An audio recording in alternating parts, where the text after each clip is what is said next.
Warning, I've been storing up extra profanity over the last few weeks. This week's episode of The Scathing Atheist is brought to you by Factor and by Product, the much less divisive meal delivery service. And now, with apologies for hitting you with a bad math joke that early, The Scathing Atheist. Hi, this is the Bastard from Gate Theory, and during my time as a neuroscientist, I observed unspeakable levels of aggression among my science colleagues, allowing me to conclude that we did indeed evolve from filthy monkey men with oversized limbic systems. For more nerd metal, go to GateTheory.com. Mom, where's my fucking guitar tuner?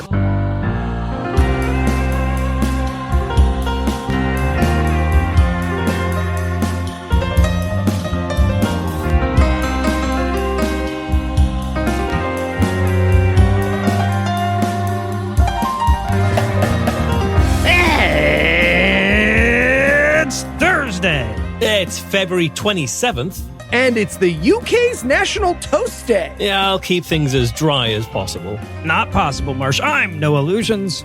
I'm Eli Bosnick. I'm Michael Marshall, and from Indiana Jones's New Jersey, Liverpool, England, and Waycross, Georgia, this is The Scathing Atheist.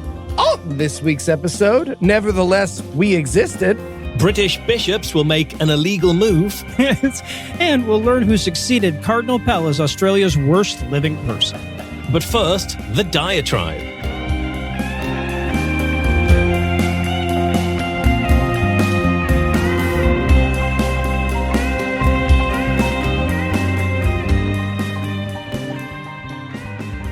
There is only one takeaway from the latest Pew Religious Landscape study in the U.S. that's good news for Christians. So you can bet your ass it's the one that is virtually everybody's headline for this story, including Pew's. So the headline is that the decline of Christianity in the U.S., and to a lesser extent the rise in religious non-affiliation, may have leveled off. May have. And despite the survey being chock full of indicators that atheism and secularism are still on the rise, that's the big takeaway that every major news outlet has chosen to run with. If you just read the headlines, as so many of us do, your takeaway might be that the decades-long decline in American religiosity has finally reversed. Which means that you'll likely hear moderately informed religious people parroting that dubious claim in the near future. So before they do, let's take a deeper look at the numbers. So the Religious Landscape Study is a survey that Pew started doing back in 2007 and then again in 2014. COVID kind of delayed the intended follow-up in 2021, but on the day that we're recording, they finally released the data from their 2022-2023 survey. And so between 2007 and 2014, the number of Americans identifying as Christian dropped from 78.4% to 70.6%. And in this latest survey, the number dropped even more by like a lot. It's down to 62%, which is approximately the same percentage drop as there was between the first two surveys. So how the fuck are they claiming this represents a leveling off? Well, other surveys that Pew did in the interim showed the number of Christians continuing to decline precipitously, and the current number isn't significantly lower than it was in 2019. That's the good news that they're doing a victory lap around. Sure, their numbers are down another 8% over the past decade, but they're not down over the last 4 years. At the same time, the number of people identifying as religiously unaffiliated also seems to have steadied over that shorter period of time, though it's still up a ton since the 2014 survey. So if you stop right there, it looks like relatively good news for Christians. But you really have to stop exactly there because almost every other datum in this fucking thing is good news for us. Like, for example, the age cohorts. Like, for the oldest respondents, that is the people over age 74, 80% are Christian. With the youngest respondents, those aged 18 to 24, that number drops to 46%. That's not even a majority. Hell, it's barely higher than the 43% of 18 to 24-year-olds who identify as religiously unaffiliated. And I want to be clear here.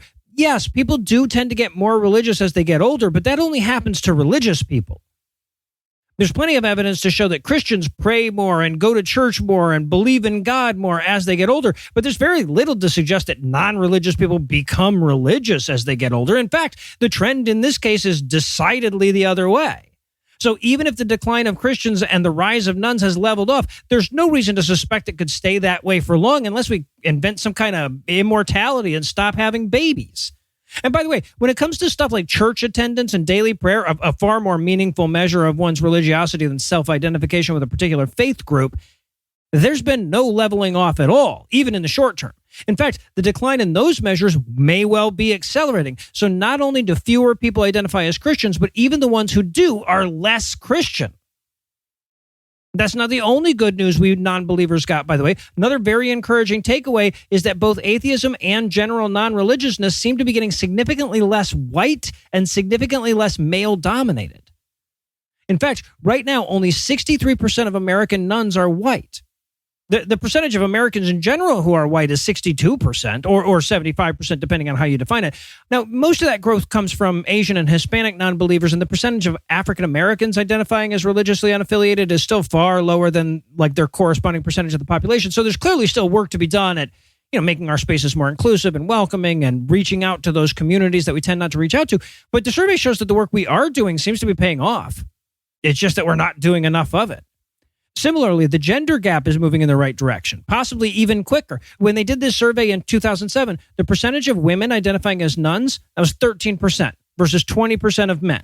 Now, in 2014, both percentages were higher, 19 and 27% respectively, but the gap was about the same. Well, in this survey, it was 31% of men and 27% of women, which means that the gap damn near halved. Now, of course, those are numbers for religiously unaffiliated people rather than atheists specifically, but our numbers seem to be following similar trends. We're still too male and we're still too white, but we're trending in the right direction. And we should keep in mind that all of these numbers that we're talking about so far, those are the numbers before you factor in whatever acceleration is going to come from living in a quasi-theocracy for the next 4 years. They're talking about your Jesus. We interrupt this broadcast and bring you a special news bulletin. Joining me for headlines tonight are the Elizabeth and Mr. Darcy of this podcast, Eli Bostic and Michael Marshall. Fellas, will you? Won't you? Yeah, what I mean, emerging from an English pond in just my long johns is actually how I got this cold that I've got in the first place, so that makes sense, yeah. Yeah, and I did all those prank websites because I'm in love with you, Marsh. It was love all along. All right, well, clearly we have a blossoming romance here, so I need a minute to break it to Anna and Nicholas. So we're going to pause for an ad for this week's sponsor, Factor. You don't need to break it to Anna. She knows. I'm fine. I'll have some cream chip beef. Okay, do you hear yourself right now? Only 2 of those were food words, Marsh. Chips are food. Hey, guys, what's the matter? Marsh is spending so much of his time on the Joe Rogan show that he's not feeding himself properly. Okay, first of all, it's the No Rogan Experience. It's just the name of the show with no replacing Joe. So, I'm sorry, wait, it's the Joe Rogan Experience? It's the No Rogan Experience. We get to know Joe Rogan. Oh, wow. Well, that sounds like it takes a lot of energy. Why don't you try Factor? What's Factor? Factor has chef-made gourmet meals that make eating well easy. They're dietitian approved and ready to heat and eat in just 2 minutes. So you can fuel right and feel great, no matter what life throws at you. Even a 3-hour episode about Tucker Carlson. 3 hours? Mm. You should have just started selling pictures of your feet, man. But yes, with 40 options across 8 dietary preferences on the menu each week, it's easy to pick meals tailored to your goals. I don't know. Have you guys actually tried it? I sure have. I love that Factor helps me keep my heart-healthy diet without breaking the bank or my back with all that work in the kitchen. That's why I, No Illusions of the Joe Shogun podcast, personally endorse Factor.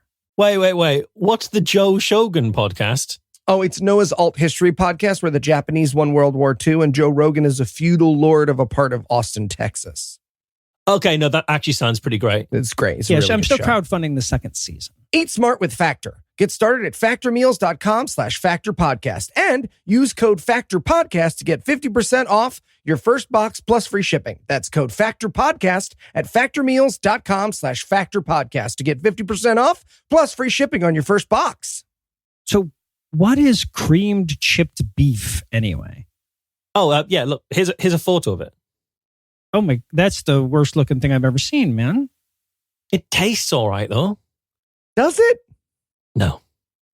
Rogan Experience. See, you've got it. And now, back to the headlines.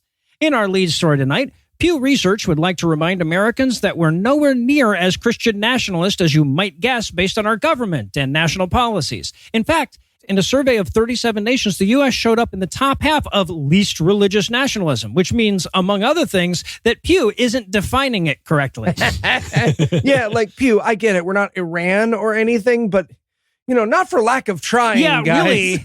Yeah. But like maybe when they say least religious nationalism, they mean that your nationalism is the least like religiously based. Oh, Because a lot okay. of the folks that you're detaining at the border, they're probably Christians. No, It's that's probably fair. not a Christian Yeah, thing. interesting. So this survey comes in response to the global rise of religious nationalism that's kind of defined the decade so far. And basically what they're trying to do is find a metric that we can use across nations of different faiths and see how nationalistic they are compared to one another. So to find out if you're a Christian nationalist or Muslim nationalist or Hindu nationalist or whatever, they ask 4 questions.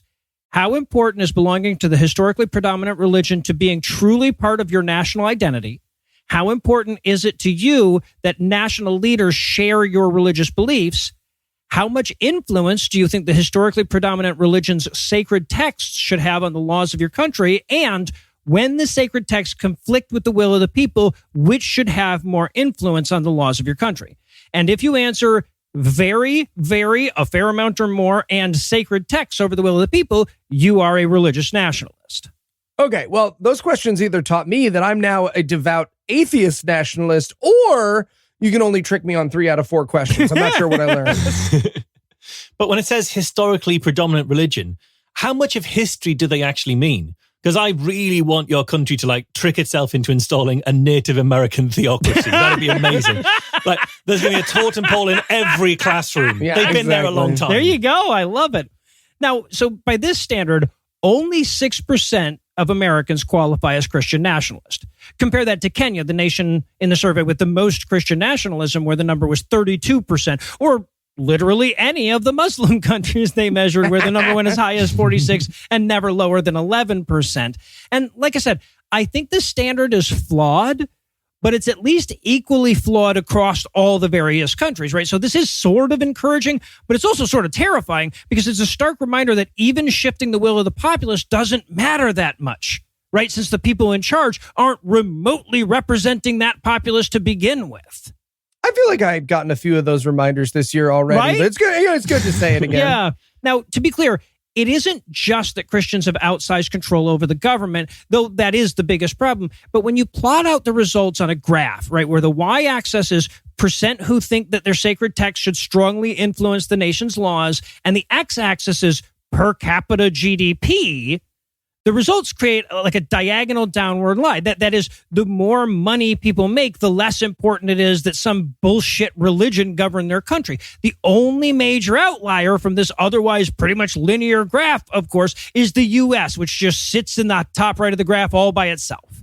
Yeah, almost never good to be a lone dart airplane levels of scale above the rest of the graph. Mm-hmm. Yeah, but I do wonder what would happen if you plotted the median income instead of the GDP per capita. Interesting. Because like in the US, that's about half as much as the GDP, because it just means that the presence of a few ultra-wealthy billionaires can really skew things. For example, that can install a Christian nationalist government in your country. For example, yeah. No, that's interesting.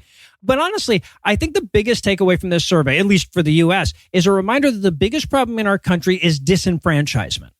Right? Whether that comes from deliberate voter suppression or simple apathy. If the politics actually reflected the populace, America would still suck, but it would at least suck different. And in nevertheless, her insisted news. A bit of a follow-up to Noah's first story this week. See, it turns out that in addition to being unable to legislate people into their batshit religion, the Christian nationalists who currently run our country can't actually legislate people out of existence either. And as a result, a new Gallup poll shows us this week, people are now gayer than ever. Yep. In my case, you can blame Tom Hardy. And in my case, you can blame the thought of Noah with Tom Hardy. Exactly. Yeah. So first off, big thanks to Erin in the Morning for bringing us this news to our attention. If you're not aware of the amazing reporting Erin is doing about trans rights, I highly recommend you sign up and follow her work. She's often way ahead of other media when it comes to threats to trans rights, as well as debunking anti-trans garbage in the opinion columns of otherwise reputable news sources. You can check her out at erininthemorning.com. Now, according to the poll, 9.3% of U.S. adults identified as lesbian, gay, bisexual, transgender, or another non-heterosexual identity in 2024. For those keeping track, that marks a nearly 2-fold increase since 2020. Oh, wow. Yeah, Also worth noting, among those surveyed, 1.3% of U.S. adults identified as transgender, up from 0.9% in 2023. Yeah, and if you read the papers, every single one of them compete in high school swimming or wrestling, apparently. Right, yeah. That's what they love to do. It's so weird that the number of people identifying as attack helicopters has remained steady. I was assured that those two moved together. Yeah. That's cuts to the defense budget. That's what that is. But what's amazing is that wasn't even the most significant increase. Gay and bisexual identification rose by 0.6% and 0.8% respectively, which might seem small like percentage-wise, but that's an extra 2 million gay people. A Houston, Texas-sized population of extra gay or bisexual people, if you will. Oh, now I don't even need Tom Hardy. So let me put this another way. Just using those numbers, at that rate, the entire population of America would be LGBTQ by like 2075. But like an extra Houston, Texas worth of gay or bisexual people. Okay, now if you can just convince them all to move to Houston, Texas, you might finally get rid of Ted Cruz. Oh, there you go. One can hope, Marsh, one can hope. And look, it's hard to find unequivocally good news these days, but this is it, right? No matter how much official power the bad guys hold, they aren't actually in charge of who you get to be as a human being. And the more people like us there are, the less time they have in power. And that's something that they are all too aware of. Mm-hmm. Yeah. And in Hear No Evil, See of E No Evil news, if, like me, you live in the north of England, firstly, congratulations, you live in objectively the best part of the country. No, I don't know when the next bus is due, and don't worry about that fiery ball of warmth in the sky. You won't have to see it too often. But more importantly, pull up a chair because you've got a front row seat to the collapse of the Anglican Church. Yeah, I never thought I'd see a day where I was unironically jealous of people living in the north of England, but here we are, Marshmallow, here we are. Oh, dude, at this point, I'm jealous of the ones in the 1100s. So. Oh, man. So 2025 has gone very badly so far for the Church of England, right from the very off, with its most senior bishop, the Archbishop of Canterbury, Justin Welby, resigning after it was revealed that he'd failed to investigate decades of abuse of young boys by a senior associate of the church.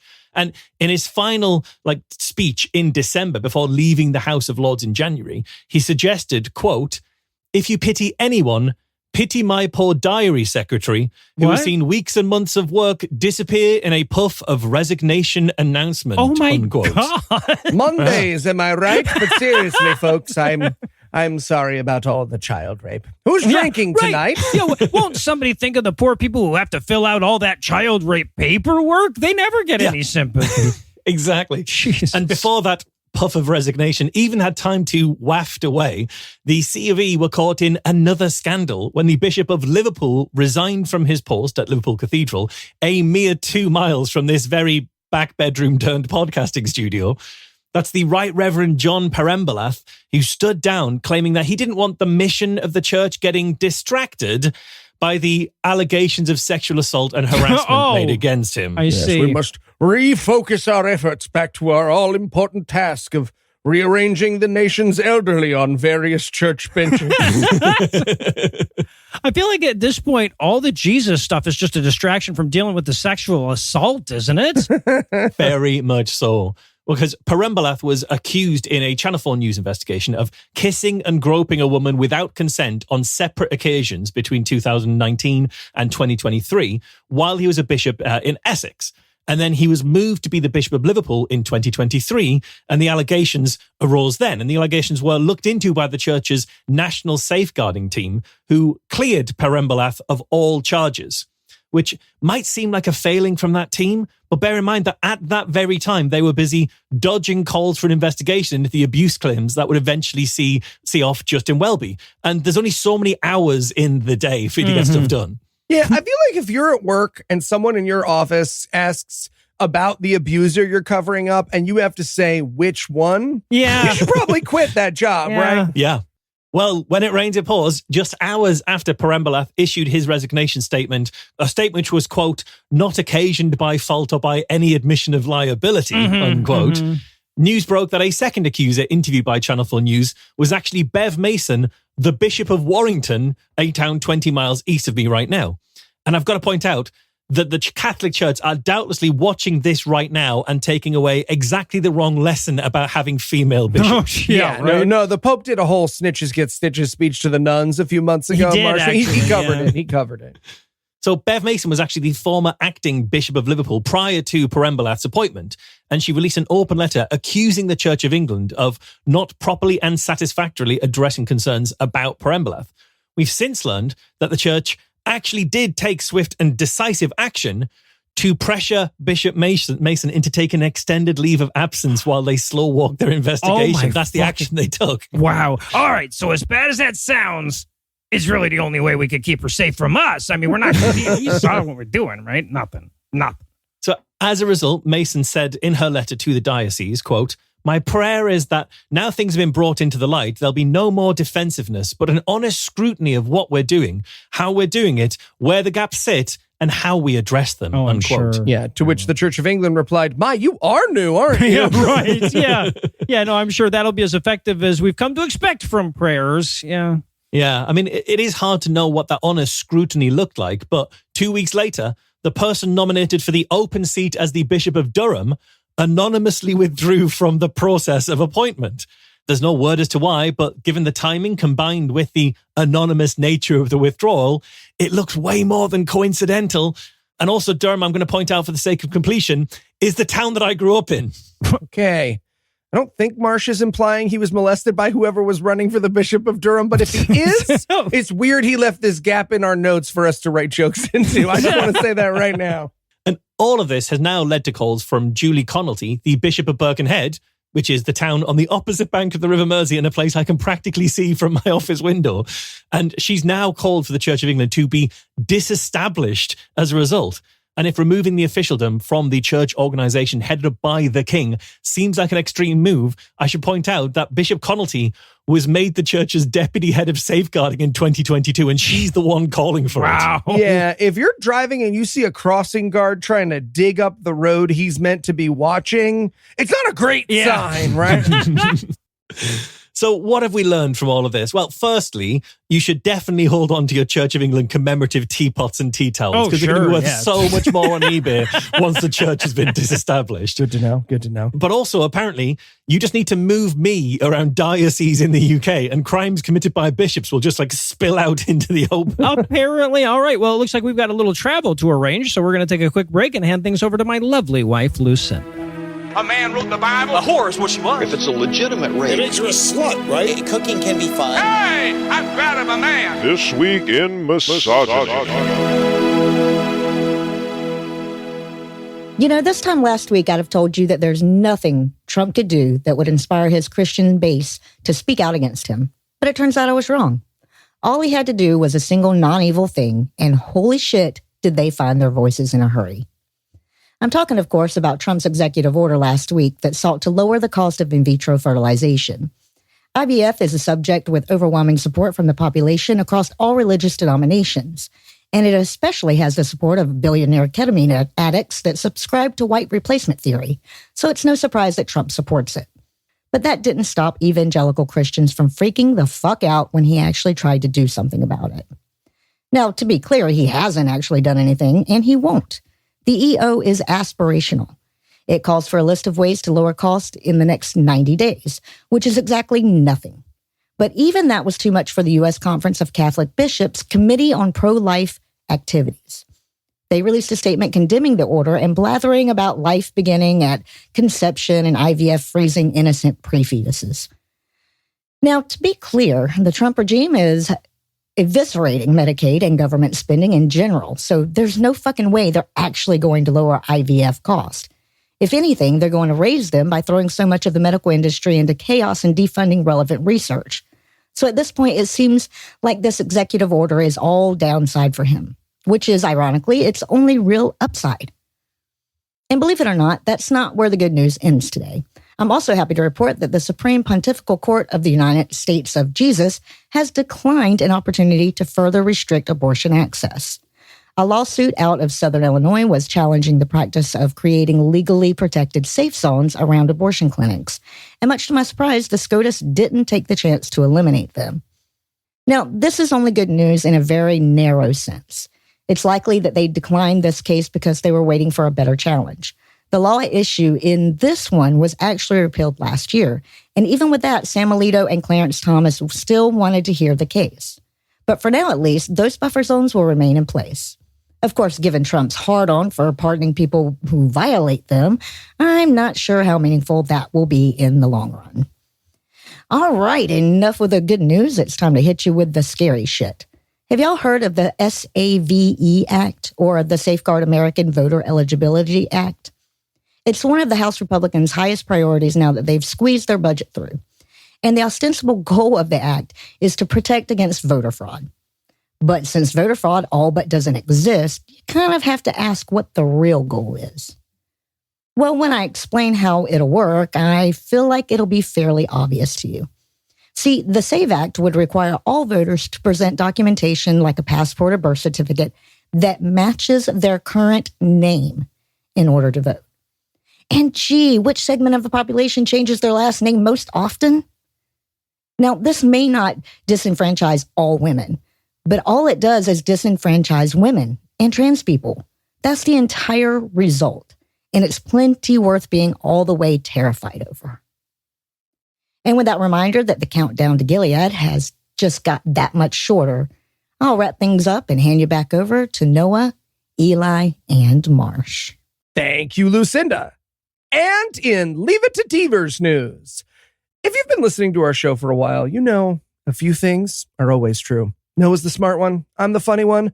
Marsh brings the raw, uncensored sex appeal. And when Dusty Devers proposes a political bill, it's gonna fail miserably because he's too crazy for 2025 America. Wow, Dusty Devers. And that isn't a reality show where the stars of RuPaul's Drag Race have to like renovate old houses? Because it could be. It definitely should be. Absolutely. Should be. Yeah. Yeah, Dusty Devers is a name that should be reserved for the comic relief henchman in a Western. And here he is, fucking comic relief henchman in a tragedy. It just doesn't work. It doesn't work. Yeah. First off, a big thanks to friend of the show, Hemet Meta, for bringing these truly glorious failures to our attention over at the Friendly Atheist blog. I subscribed to Hemet's email list. And then he personally sent me this story to ScathingNews@gmail.com, where you can also send atheist news. But if you think about it, we're dating. ScathingNews@gmail.com. And don't worry, sending us stories doesn't necessarily mean Eli will develop a stalker-esque obsession with you, as long as you don't bring those sexy cruciverbalism skills that Hemant does. That's what I'm talking about. Just let me put your whole foot in my mouth and I'll leave you alone. That's not what that means. Okay. So, as regular listeners of our show might remember, the last time we checked in with the Double D, he was trying to pass 8 bills with goals like abolishing abortion, making pornography illegal, and establishing a super special Christian-only marriage called covenant marriage, in which you're not allowed to divorce Dusty Devers no matter what he wants you to call him when you peg him, Michelle. Dusty Devers, honestly, full makeup, huge wig, carrying a sledgehammer, knocking down an old drywall, steel-toed platform shoes. It's $1 million show idea. Well, I said yes the first time. Way better than the existing Dusty Devers, at least. Exactly, yeah. Well, good news. Almost all of Devers' bills turned out to be dead on arrival this week, with his anti-abortion bill, his covenant marriage bill, and his no-fault divorce bill all failing in the Judiciary Committee by a vote of 6-2. Okay, and one important detail that Eli's left out of the story so far, if you don't remember, Dusty Devers is in the Oklahoma legislature. Right? That committee is 75% Republicans, which means that most of the no votes came from his party. Come on, man. You're fucking stop. One other thing about how Dusty's month is going. So we didn't get to cover this on the show at the risk of changing our names to the Devers Devious Deeds podcast. Which can be the name of my spin-off show. Oh, yes! There you go. But last month, Dusty proposed a bill that would have all but eliminated special education. The bill would have removed the ability to put things like speech therapy and occupational therapy on a student's IEP, and would have made things like eye exams for those students ineligible for Medicaid. Jesus. But that bill was so atrocious and met with such voracious outcry that he pulled it himself 2 weeks ago. Well, I mean, plus they're getting rid of Medicaid anyway, so what would be the point? That's fair. Anyways, all this is to say that Dusty had a bad week and is having a bad month. And whenever Dusty Devers has a bad time, it's a good time for the rest of humanity. It is. It is. And in Lessons Lessened news tonight, we've had about enough good news out of Oklahoma, damn it. So it's time to be reminded what Texas's hat really is. And for that, we're going to turn once again to State Superintendent and guy desperately trying to get Trump to check one of his "Do you like me" boxes, Ryan Walters. So you'll remember him from trying to buy Bibles for all of Oklahoma's classrooms and requiring that each one contain the Constitution, the Bill of Rights, the Pledge of Allegiance, the lyrics to "Proud to be an American," and an endorsement from somebody whose name rhymes with Ronald Dump. Well, now, and he did buy the Trump Bibles, by the way, now he's soliciting bids for Bible-based character lessons for elementary schools. But he wants these character lessons. I assume he also wants character lessons from Infinite Jest and A Brief History of Time while he's on the subject of books people lie about ever having read. Yeah, right, yeah. Now, for those of you who have read the Bible, actual Bible-based character lessons would be fucking horrifying, right? Yeah. They'd show Goofus hitting his slave too hard, but Gallant hitting him just right. Or they'd show a rabbi and a husband forcibly aborting an unfaithful wife with floor sweepings or whatever. But even if we assume that the lessons will be the sanitized, anti-biblical Bible-type shit that Christians pretend exists for their kids' sake, it's still pretty fucked up. Anything that reinforces the fiction that morality and Christianity are intrinsically linked serves their Christian nationalist agenda. Right. And even if all the lessons were amazing, which they won't be, the fact that non-Judeo-Christian kids exist in a public school system would be a pretty great reason not to be teaching out of their holy book. Sure. Yeah, exactly. And if you doubt that at all, try pitching some good character lessons sourced from a different holy book and see how eager Walters and his cronies are to accept those. Exactly. So, because the soup is hot. What they're specifically looking for is, quote, supplemental instructional materials that effectively integrate the Bible and character education into elementary level social studies curriculum, end quote. It's also, by the way, restricted to companies that have a track record of working with government agencies, a stipulation that certainly exists to keep folks like us from putting together a bid. Now, of course, God damn it. Right? It also says that it should contain, quote, age-appropriate biblical content. And if you want age-appropriate shit for elementary school kids from the Bible, you're mostly restricted to articles, pronouns, and conjunctions. Okay, so then Noah loaded all the animals onto the boat, and he had a boat with animals on it. So the stated goal is to teach children, quote, honesty, respect, responsibility, and compassion, end quote. Presumably so that they can grow up and vote for a political party entirely defined by dishonesty, disrespect, buck passing, and callousness. And of course, all of it is in blatant opposition to the state constitution, which still forbids spending any public money to promote religion. The only silver lining here is that there's already a lawsuit against Walters for violating that same constitutional clause, so this one should slot in nice and easy as like fucking Exhibit W or whatever. And finally tonight, in clergy plan news, if it wasn't bad enough that white supremacists are now doing open Nazi salutes on the world stage, while the inappropriately monikered Free Press of Barry Weiss reassures us they're just naughty little rebels, it's nothing more than that. Well, last week we were treated to the sight of an elected MP in the UK having a cozy centre stage chat about racist conspiracy theories. Yes, they're Nazi salutes, but what's more punk than fascism? People hate fascists. Believe me, I know. I'm Barry Weiss. Yeah, right, right. Also, check your privilege, Marsh. Fucking center stage chat about racist conspiracy theories is an agenda item in our Congress. That's true. Yeah, that's fair. That's fair. But for anyone who missed it, the Reform UK MP and walking nicotine stain Nigel Farage attended the Alliance for Responsible Citizenship conference in London, where he was interviewed by Canadian Christian supremacist culture warrior Jordan B. Peterson. Oh, good. Yeah. And during the crystal fascist chinwag, the subject inevitably turned to the degradation of British identity. Obviously, we've all been there in an open conversation. But which particular part of British identity do they think has been degraded? I think you all know. Yeah.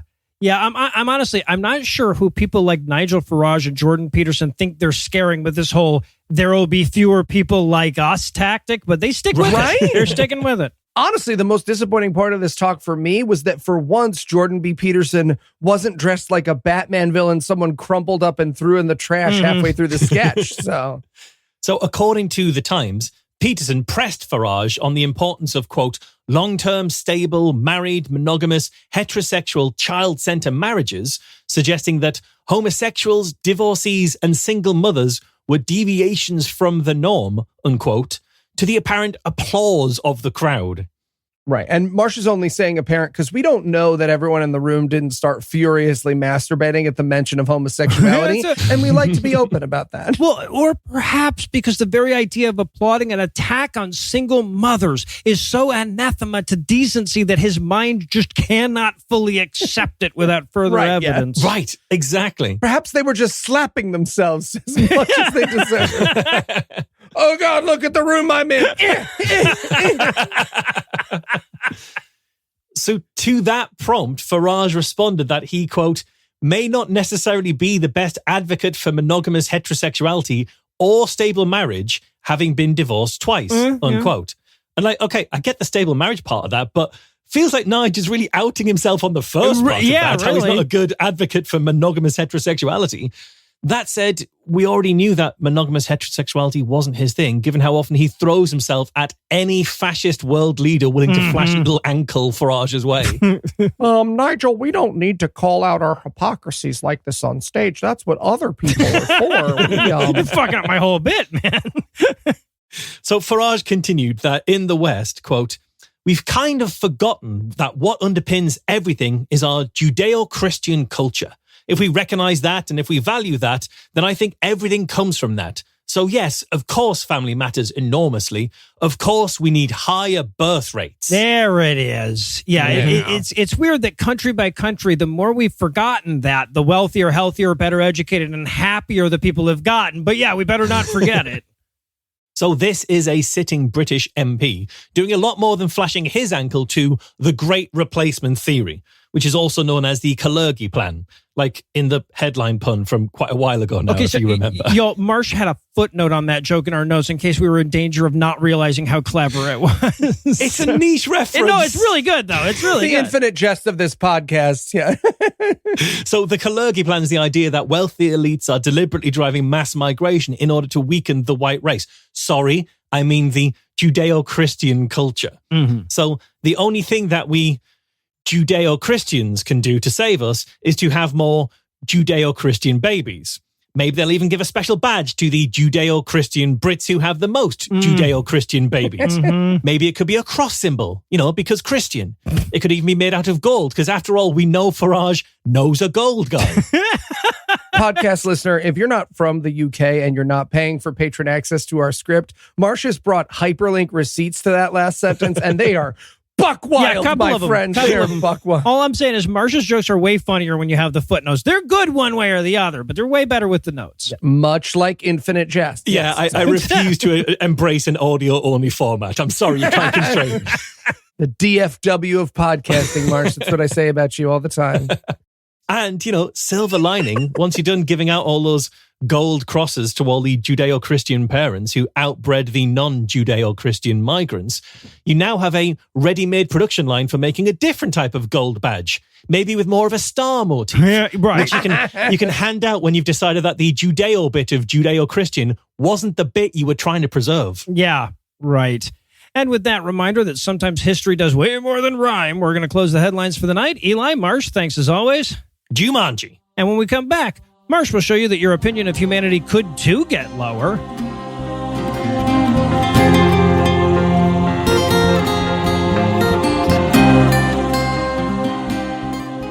There's a pervasive belief that even the worst people have some good buried in them somewhere, and that a concerted effort to connect with them on a deep level might draw it out. Which Marsh will help us disprove again in this week's installment of Who's Woo? So who do you have for us this time around, Marsh? So often when it comes to Who's Woo, we've kind of got to walk a bit of a delicate line. Because even when the woo is incredibly egregious and damaging, we can't know for certain if the wooster is a true believer or an absolute faker. Well, for this week, throw that line away, because today we're going to talk about Belle Gibson. Oh, yeah. A hoaxer so evil that the questions about her are surely nobody could be that bad. Yeah. So Belle Gibson was likely born Annabelle Natalie Gibson, probably on the 8th of October 1991, and in all likelihood in Tasmania, Australia. According to a news.com.au profile, she was an introverted 6-year-old who, quote, teetered on a chair over a stove making dinner for an autistic younger brother and a mother who had multiple sclerosis, unquote. The same profile describes her as being a severely obese 11-year-old who used her sheer gumption and willpower to stop overeating and, with her brother in tow, take sunset strolls around their Brisbane block. Well, see, now that's a mistake because the obesity will stop that chair from teetering. It's much safer. And at the age of 12 and, quote, depleted from years as her mother's carer, unquote, she left her family home to live with a classmate and then later with a family friend. She dropped out of school around the age of 15 or 16, at which point she may or may not have been homeschooled. Yes, but first she had to build her house out of used chewing gum and the bottles the local children threw at her on her daily paper route. Yeah, exactly. Or maybe none of that was true. Not Belle's name, not her caring for her ill mother, not her childhood obesity, not her autistic brother. We don't even know for certain her name or her date of birth. And that might seem like an oddly uncertain way to start what is essentially a biography, but details of Belle Gibson's early life are pretty hazy, mostly because they come from interviews with Belle Gibson. And as we'll see, those aren't always to be trusted. And look, Belle, I get it. I forgot on air the other day what my opinion about drinking milk was supposed to be. But if you don't con people about cancer, that just makes you the adorable heart and soul of the podcast. Well, to be fair, dude, you're being more honest about your name than any of this show's host, and that technically includes Marsh. Thank you. That's true. That is true. So what we do know for sure is that by 2008, Belle had moved to Perth and was involved in the local skateboarding community where she began to post on the message board there about her health complications. And she explained that at the age of 20, she was vaccinated with the Gardasil HPV vaccine to prevent cervical cancer and started to experience extreme side effects, including vision, memory, and walking problems. Oh, that explains the inconsistencies in her bio. Okay, the memory sheet. Then she says she suffered a stroke.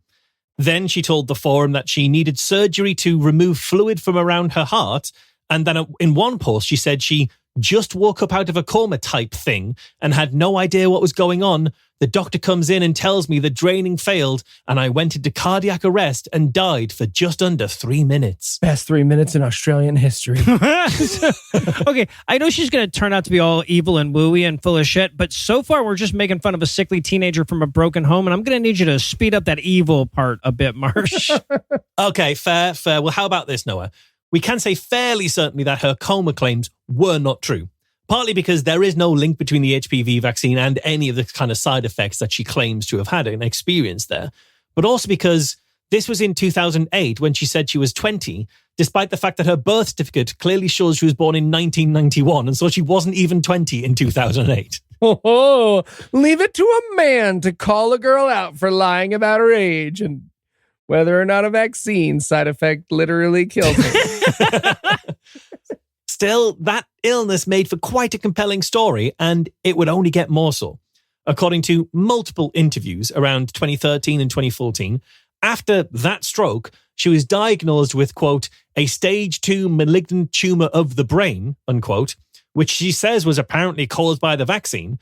And she said she was given 6 weeks, 4 months tops to live. So she says she moved to Melbourne to have 2 months of cancer treatment before she then had an epiphany that if she only now had a few weeks left to live, she wasn't going to spend them on chemotherapy and radiotherapy. So she gave up all conventional treatment and instead put her trust in herbalism, craniosacral therapy, meditation, Ayurvedic medicine, oxygen therapy, and a cancer-fighting diet. She became a vegetarian, non-dairy, non-gluten, cut out preservatives and refined sugars, cut out GMO foods, and it worked in the sense that she didn't die of cancer. Yet, the universe still has a chance to do an incredibly funny thing. That's true, yeah. It's amazing how much more effective those treatments are when your maladies are made up bullshit, right? Yeah. So needless to say, this whole story makes absolutely no sense. For one thing, there is no such thing as a stage 2 malignant tumor of the brain. Because, she couldn't even be bothered to Google? Right off the bat. She did not Google. Brain tumors are measured in grades rather than stages. And okay, maybe she'd misreported that minor detail and she meant to like a grade 2 malignant tumor. But the bigger point here is that a grade 2 tumor would be relatively slow growing and therefore would be highly unlikely to result in a life expectancy of 4 months. Specialists interviewed by the Australian newspaper said the only brain tumour severe enough to cause death within 4 months is a grade 4 glioblastoma, and there was no known record of anyone surviving such a tumour for 5 years without treatment. Well, there's one, but it's the one that the specialists don't want you to know about, Marsh. And you know what? Those medical miracles, they just kept coming. Despite, according to Belle, being told by her doctors that she'd never have children, in 2010, she gave birth to a healthy baby boy. No, Belle, the doctor said he hoped you would never have children. So she knew at this point that she just had to share her story. And so she set up the Healing Belle Instagram account and began to share her resources on, quote, superfoods, organic living, nourishing recipes, and inspirational pictures and quotes, unquote, which included promoting Gerson therapy and raw milk. Oh, for fuck's sake. I mean, her kid was drinking it. How bad could it be, you know? Her incredible story, literally incredible story, amassed more than 200,000 followers in the first year. And by 2013, she was so popular that she launched an app, The Whole Pantry, which included recipes, exercise tips, and an upbeat, inspiring, and energetic tone. It developed a huge following. It was downloaded like more than 200,000 times in the first month and went on to become Apple's best food and drink app of 2013. Okay, but to be fair, the App Store also recommends the only slightly less predatory than Belle Gibson Kingdom Clash Clan. You're right. So, no, I feel like it's a good time to point out that Eli, Marsh, and I also didn't die of cancer over that period of time. Hell, we didn't die of even less cancer than she didn't die of, in case any of the people want to give us money for our app. And we ate dairy. Right? So. Yeah, yeah, exactly. But then tragedy struck in March 2014. Her cancer returned, and she was being tested for 2 neurological cancers, according to Belle Gibson. Worse was still to come. In July, she told Instagram, quote, "It hurts me to find space tonight to let you know with love and strength that I've been diagnosed with a 3rd and 4th sick cancer. One is secondary and the other is primary. I have cancer in my blood, spleen, brain, uterus, and liver. Ooh. I am hurting," unquote.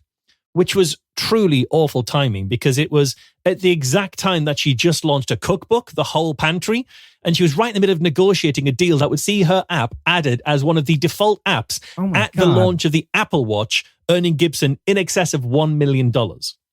So the herbal diet and raw milk are multiplying her cancers. That's the only fucking explanation. You'd think, right?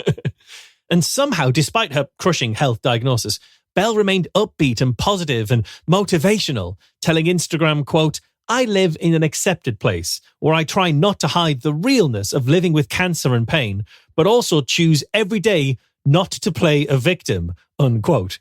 Posts like that drew a huge amount of praise from her ever-growing legion of fans. Right? Finally. I can't tell you how many people I've unfollowed for being a pussy about their cancer. It's like, I'm here for skateboard tricks. Get your GoFundMe out of my fucking face. Now, a lot of people were pointing out that for all of this, she looked pretty healthy throughout all of this journey. Even that 2014 news.com.au profile, which is incredibly positive about her, describes her as a healthy-looking young woman with luminous skin. But it turns out that actually she was just trying to break down stigma around diseases that don't have obvious physical signs, and that she was brave and inspirational. Actually, you just couldn't see any of her memory lapses or slurred speech or seizures because they're symptoms that don't show up in Instagram photos, nor in any of the times that she was being interviewed or filmed. Yeah, nor in any of her medical records. It's so weird. Yeah, exactly. And she explained in interviews at the time that she's not scared of death, saying, quote, "I don't feel like I'm dying." I don't feel like you're dying either. Yes. But she said, "But I've acknowledged that it might happen. If that's in a year or 20 years, I don't have fear," unquote. And on top of all of this, she never stopped giving back. She gave multiple interviews where she explained that she donated $300,000 to up to 20 different charities. And she even updated her LinkedIn page to describe herself as a philanthropist. Okay, look, you can defraud the American people, create a fake app and a fake cookbook, but LinkedIn is sacred. You do not lie on LinkedIn. But as she grew more and more famous, cracks began to emerge in Belle's story. So in the preface to her cookbook in November 2014, she said she'd been, quote, stable for 2 years now with no growth of the cancer, unquote. But just 3 months earlier on Facebook, she was claiming the cancer had now spread to her brain, blood, spleen, and uterus. And in media interviews, she'd said that the cancer had reached her liver and kidneys. She also claims to have undergone several heart surgeries, including at one point dying on the operating table. But as you can clearly see in her Instagram pictures, she hasn't got any surgery scars. Serious heart surgeries tend to come with scars. In interviews, people would sometimes ask the name of the doctors who diagnosed her or who treated her, and she couldn't tell them. Yeah, so until you answer these riddles 3. Yeah. My doctor? Doctor? Cancer. Then in February 2015, one of Belle's close friends, Chanel McAuliffe, confronted her about her cancer being a massive scam and urged her to come clean. When Belle refused, McAuliffe went to an investigative journalist who began to pull at the threads, and the whole thing began to unravel. That huge donation to charity turned out to have been a complete lie. Rather than giving $300,000 to 20 charities, Belle had given $7,000 to just 3 charities, some of which only after she was aware she was being investigated. Oh. Yeah. Instead, she spent the money on luxury cars and clothes and holidays and renting a fancy house and office. Well, but all true charity starts with being charitable to yourself, Mark. Yeah. That's like Make-A-Wish shit if she's dying of cancer, right? All of that. That is fair.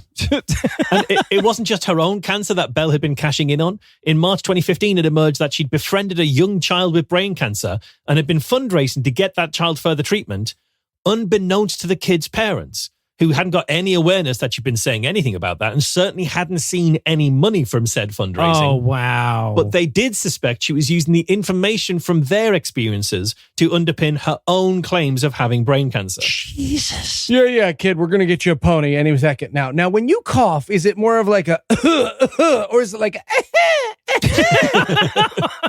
Yeah. And that same month, Belle admitted she didn't have cancer, claiming to have been misdiagnosed by a medical team using magnetic therapy from Germany. And asked to name the leader of the team, she declined and said she wasn't certain whether he was a medical doctor. Quote, "It's hard to admit that maybe you're wrong," she said in the interview, and that she felt confused, bordering on humiliated, unquote. But she stood by her claim that she's used alternative therapies to survive an aggressive malignant brain tumor for 5 years without any conventional medical treatment. Finally, a condition we all agree alternative therapies are perfect Yeah, for. right. Well, to be fair, she did survive a malignant brain tumor. It just wasn't hers. It was that other kid. That's fair. But then even that line and lie, that would not hold. And a month later, she admitted she'd never actually had cancer at all.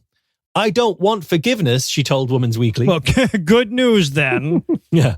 "And above anything, I would like people to say, okay, she's human." No. She also added that she was speaking out because it was the responsible thing to do. Though, to be clear, she came to this sense of responsibility only when her entire story had been rumbled and she was being investigated for fraud. Wow. In a 60 Minutes interview, Belle eventually confirmed that in 2011, a brain scan at the Alfred Hospital in Melbourne showed she was perfectly healthy.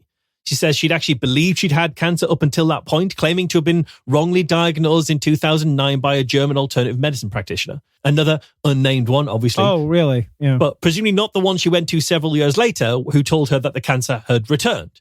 But even if that was true, which definitely isn't, it doesn't explain why she launched her app after getting the all clear from the scan. Yeah, well, it also doesn't explain why she didn't start off by saying, I was diagnosed with cancer by a guy with a pendulum and a chakra chart on his wall. Like, I feel like people might have responded differently from the jump had she said that. Yeah, if that was even what happened. Yeah, absolutely. Yeah, right. And notably in the interview, she wouldn't even confirm her own age accurately. And when asked, "This is a really simple question, how old are you?" she replied, quote, "That's probably a question we'll have to keep digging for," unquote. We? How tall am I? Great question. One of life's little mysteries, isn't it? Yeah. Huh? So when pressed on why she made this whole thing up, she put it down to her troubled upbringing, the neglect from her estranged mother, having been forced to take care of herself and her autistic brother since the age of 5, being her mum's carer. A month later, Belle's mum, Natalie Dalbello, told the Australian Women's Weekly that while she does actually have MS, Belle was never a carer to her. Jesus. Nor to her brother, and also that she isn't in witness protection, as Belle had also claimed. And in a further interview, her brother clarified he's not autistic either. well, not so she cured him with all that juice and that raw milk, Marsh. I just like trains. God damn. So one thing worth keeping in mind through all of this is, as much of a liar as she unquestionably was, Belle Gibson was, by 2015, when all this unraveled, 24 years old. She was responsible for everything she said and did, but a 24-year-old doesn't give herself a book contract and an exclusive deal to have her app installed by default on every Apple Watch. Right, yeah, it's really fucked up how little we shame the motherfuckers that cash in on these charlatans alongside them. Yeah, exactly. So Apple, for their part, initially declined to remove the whole Pantry app from sale, saying that their only concern was about the functionality of the app and not the content. But eventually, it was removed from the Apple Watch launch and deleted from the App Store without giving any reason as to why. And then Penguin Books, publishers of her cookbook, they told reporters that they hadn't checked the validity of her cancer claims because she was writing a cookbook, and that level of checking wasn't required for a cookbook.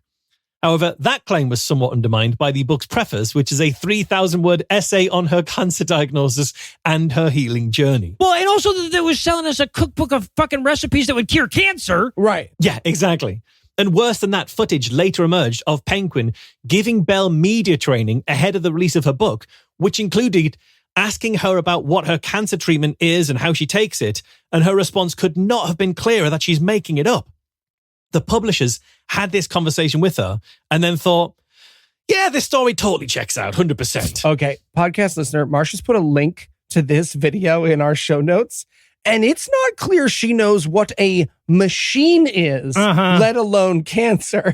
But she literally says at one point, I might have to do some more reading on it. And the question at that time was, how do you take your medicine?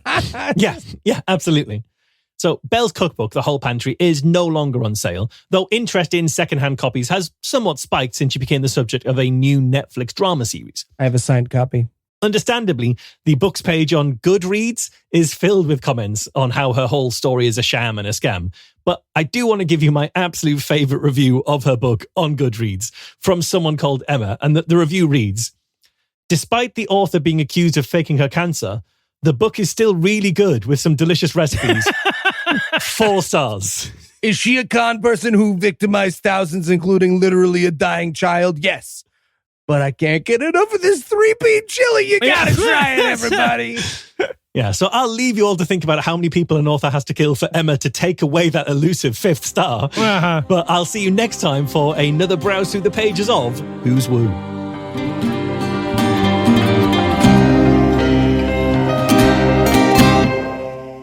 Before we lower the flag tonight, I want to remind everybody that American Atheists' annual convention is less than 2 months away. It's Easter weekend, which is the weekend of April 19th and 20th. It's in Minneapolis this year. So if you'd like a chance to spend $420 with Lucinda and me in a weed legal state, be sure to check out atheist.org for more details or just check the show notes.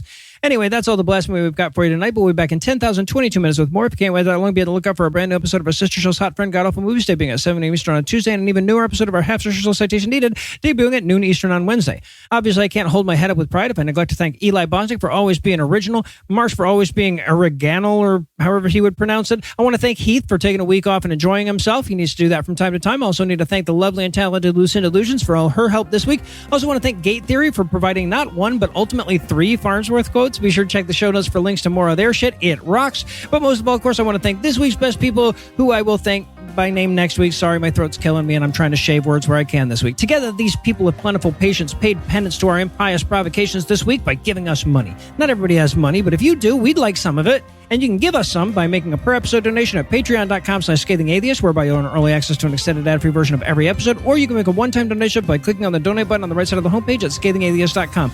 And if you'd like to help, but you're not giving us money, if you might have to wait an extra week for your compliment over a little strep throat, you can also help a ton by leaving a 5-star review, telling a friend about the show, and following us on social media. And speaking of our social media, Tim Robertson handles that for us, and our audio engineer is Morgan Clark, who also wrote all the music that was used in this episode, which was used with permission. If you have questions, comments, or death threats, you'll find all the contact info on the contact page at scathingatheist.com.